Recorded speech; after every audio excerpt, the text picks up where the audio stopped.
सतनम सतनम सतनम। मेरे साथ इस ध्यान यात्रा में उतरे, हर श्वास के साथ केवल सतनाम। ब्रह्मांड की शक्ति आपके भीतर समा रही है, आपकी नसें शुद्ध हो रही हैं। जब नाम हृदय में बस जाता है तो शरीर का शुद्धिकरण हो जाता है, एक एक नस नाड़ी खिल उठती है।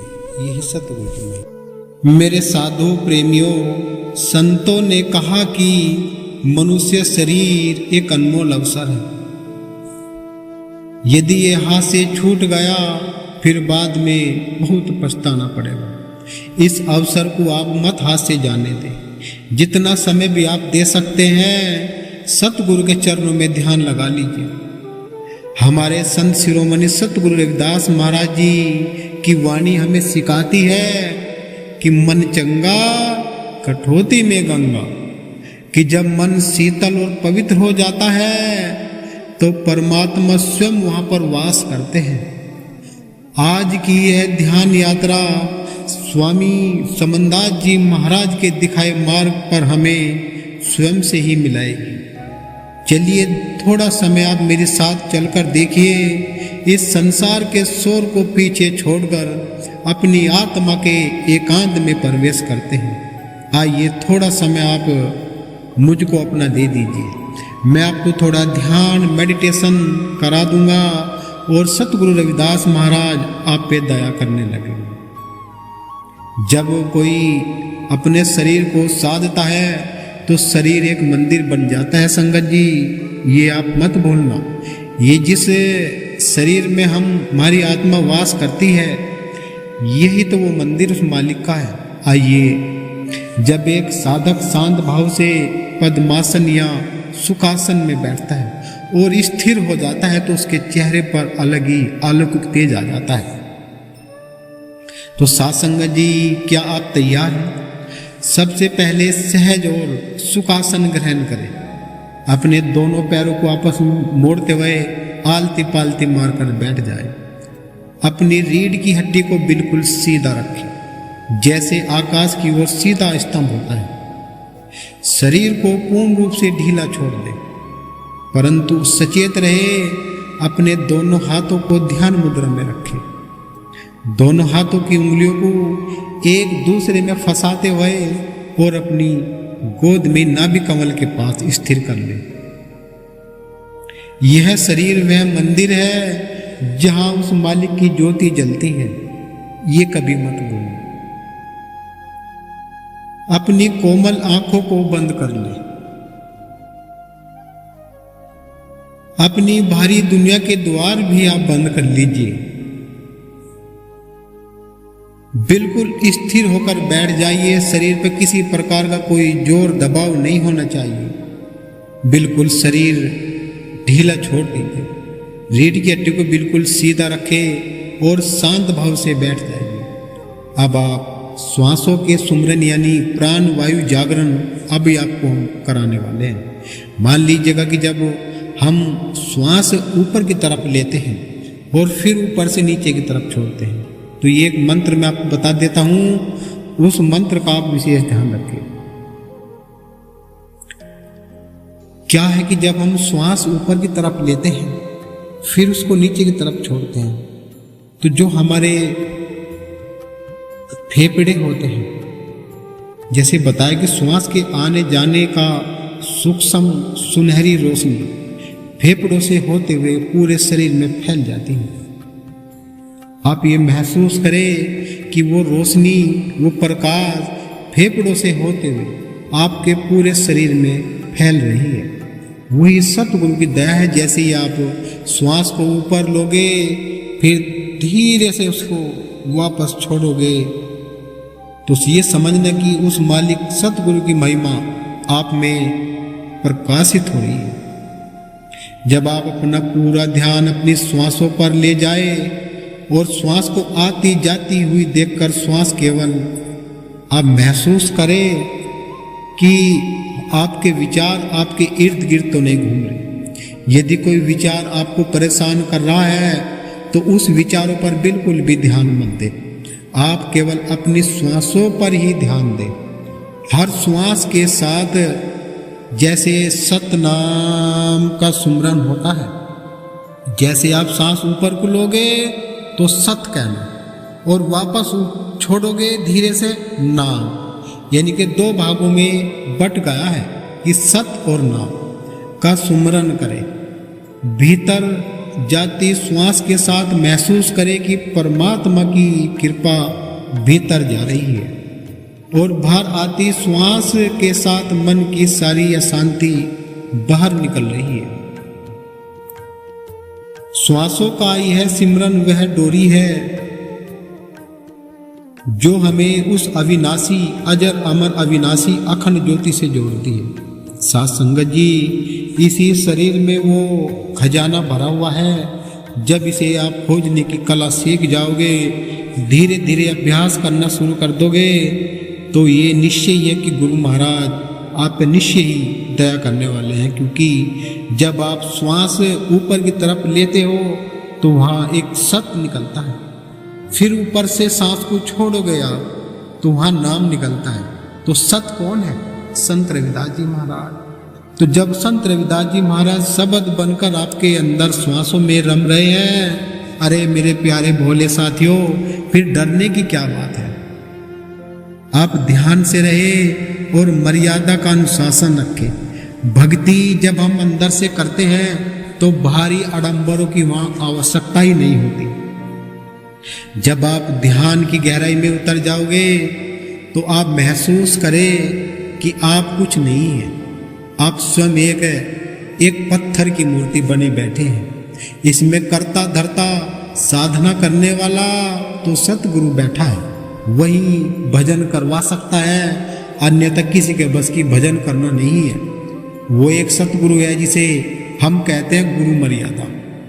जब हम गुरु के वचन का पालन करते हैं तो समझ लीजिएगा कि गुरु महाराज हमारी पल पल की खबर रखते हैं। आप ध्यान की गहराई में उतरने के लिए और मर्यादा वहाँ अनिवार्य है। बिना नियम और अनुशासन के साधना पूरी नहीं होती। अपने भीतर नर्म भाव लाए, जैसे एक शिष्य अपने गुरु के चरणों में पूर्णतः समर्पित हो जाता है, वैसे ही स्वयं को उस मालिक के चरणों में अर्पण कर दे, जैसे कोई फूल तोड़कर लाते हैं और मंदिर में अर्पित कर देते हैं।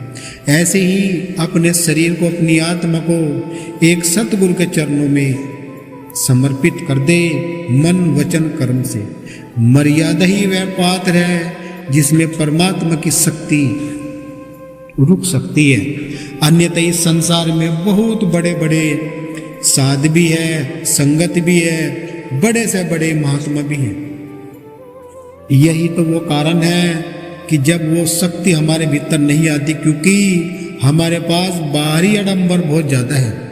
जब तक बाहरी आडंबर हमारे पास रहेंगे तो हमारा निस्तारण नहीं हो सकता। आप श्वासों पर ध्यान दें, श्वास लीजिएगा लंबे लंबे।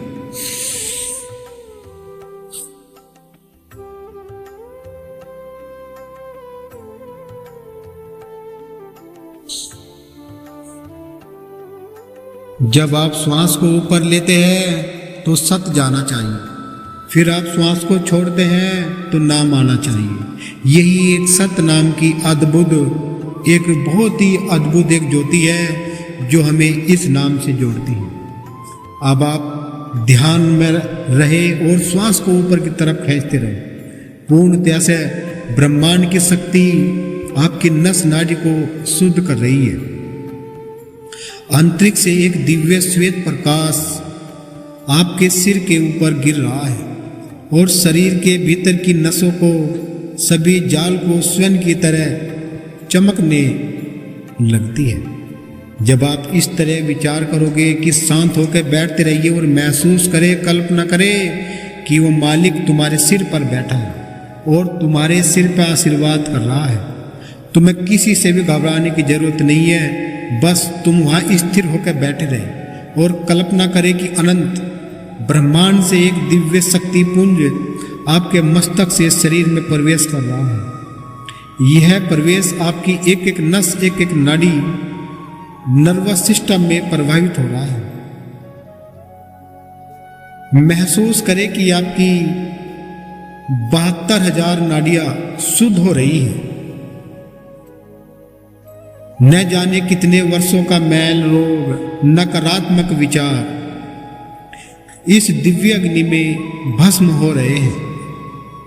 ऐसी आप कल्पना करते रहिए, आपकी काया कंचन सोने जैसी हो रही है। आपका रोम रोम उस मालिक के नाम से स्तंभित हो रहा है, जैसे एक फूलों की खुशबोई कहीं से आती है, जैसे गंध और सुगंध।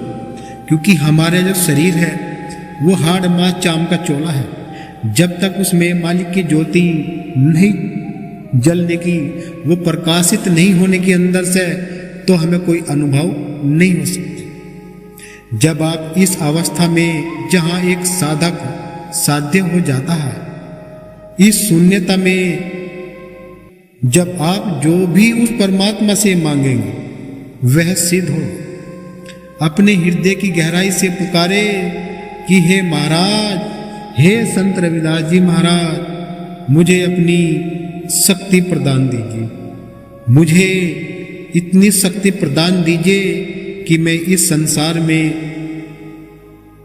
बिना डरे, बिना झुके और आपके वचन पे मैं खरा उतर सकूं। आप मुझे विवेक दीजिए और मुझे अपनी शरण में रखिए। इसी क्षण से मैं आपकी शरण में आता हूं। आपकी हर पुकार सीधे उस दरबार में हो रही है जहां आपका उस ईश्वर यानी कि एक सतगुरु का वास है। जिस दरबार में सतगुरु महाराज का सिंहासन लगा हुआ है, आप वहां सीधे पुकार कर रहे हैं। उसी मालिक से आप मांग रहे हैं जो मालिक सारे संसार को देता है। किसी इंसान से क्या चीज मांगनी जब देने वाला सतगुरु बैठा है। इसी श्वासों का सिमरन आप करते रहिए, अंदर ही अंदर श्वासों पर ध्यान देते रहिए। अब आप अपने विचारों को शांत कर लीजिए। आप देखना कि आपके विचार उस समय तक आपके पीछा कर रहे हैं। हो सकता है कि अभी भी आपका पीछा कर रहे हैं। किसी किसी के अनुभव अलग अलग होते हैं सभी के। किसी किसी का ध्यान एक पल में लग जाता है, विचार खत्म हो जाते हैं और ध्यान पूर्वक बैठ जाता है। लेकिन किसी किसी को काफ़ी लंबा समय हो जाता है, क्योंकि सबका अपना अभ्यास होता है। तो साथ संगत जी, ये तो आप समझ लीजिएगा कि अपने विचारों का ज़्यादा ध्यान मत हो। अपनी श्वासों पर ही ध्यान रखें। श्वास आ रही है, जा रही है, सत और नाम का सिमरन आपके भीतर चल रहा है। जैसे ही ये सत नाम का सिमरन आपके भीतर चलता रहेगा, ऐसे ही ऐसे आपके जो विचार है, जो आपकी दुर्मति है, जो आपकी अभ्यर्था है, जो आपकी मलिनता है, वो समझ लिए वो आपकी दूर होने जा रही है। ब्रह्मांड की शक्ति आपके अंदर प्रवेश कर रही है। उस चीज को आप महसूस करें कि सत और नाम की शक्ति आपके भीतर प्रकाश के रूप में समाहित हो रही है। साथ संगत जी, आप चिंता मत करें, सतगुरु के चरणों में कोई खाली नहीं रहता। बताया है कि जिसकी सतगुरु रविदास में आस्था, उसके क्यों बिगड़ा काम। जगत मजदूरी देत है तो महाराज क्यों रखे किसी की मजदूरी। जो जितना साधन, भजन, सेवा, सुमरन जितनी मर्यादा में रहता है, उतना ही गुरु महाराज उस पर अनंत दया करते हैं। श्वासों पर ध्यान रखिए। जैसे जैसे श्वास तुम्हारे ऊपर की तरफ को जा रहे हैं, ऐसे ही ऐसे तुम्हारी विचार तुम्हारे शांत होते जा रहे हैं। पूर्णतः से आभार प्रकट करिए और बिल्कुल सीधे मुस्कुराते हुए अब दोनों हाथों को अपनी आंखों पर रगड़ लीजिए। अपनी ध्यान मुद्रा से वापस आइए और धीरे धीरे अपने हाथों को दोनों को रगड़ लीजिएगा। दोनों हाथों में इस प्रकार से अग्नि उत्पन्न होनी चाहिए जैसे आपने किसी आग के सामने अपने हाथ रखे हो और धीरे से अपनी चेतना को वापस लाए। अपने दोनों हाथों की हथेलियों को आपस में रगड़ते हुए उस ऊर्जा को अपने चेहरे पर लगाए और सतगुरु महाराज के चरणों में ध्यान रखते हुए उस शांति को अपने साथ रखे। प्रेम से बोलिए सतनाम। सतगुरु जय रविदास। सासन